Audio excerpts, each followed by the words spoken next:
কুড়িগ্রামে fistula নির্মূল কার্যক্রম বিষয়ে প্রিন্ট ও ইলেকট্রনিক মিডিয়ার সাংবাদিকদের সাথে কর্মশালা অনুষ্ঠিত হয়েছে।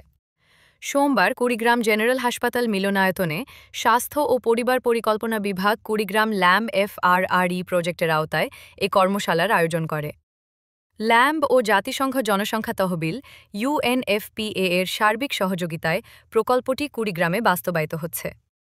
ল্যাম্বের জেলা ফ্যাসিলিটেটর মঞ্জু আরা বেগম কর্মশালায় অংশগ্রহণকারী সাংবাদিকদের কাছে ফিস্টুলা সম্পর্কে বিশদভাবে তুলে ধরে লক্ষ্যমাত্রা অর্জনে সবাইকে সমন্বিতভাবে কাজ করার প্রতি আহ্বান জানান। এ সময় Kurigram civil surgeon doctor Swapan Kumar বিশ্বাসের সভাপতিত্বে বক্তব্য রাখেন কুড়িগ্রাম জেনারেল হাসপাতালের তত্ত্বাবধায়ক doctor Mohammad Nur Newaz Ahmed, deputy civil surgeon doctor আনোমো গোলাম মোহাইমেন, কুড়িগ্রাম প্রেস ক্লাবের সভাপতি রাজু মোস্তাফিজ, সাধারণ সম্পাদক মাহফুজার রহমান খন্দকার প্রমুখ। এ সময় ফিস্টুলা নিয়ে ব্যাপক প্রচার প্রচারণার জন্য সহযোগিতার প্রতিশ্রুতি জ্ঞাপন করেন সাংবাদিকরা।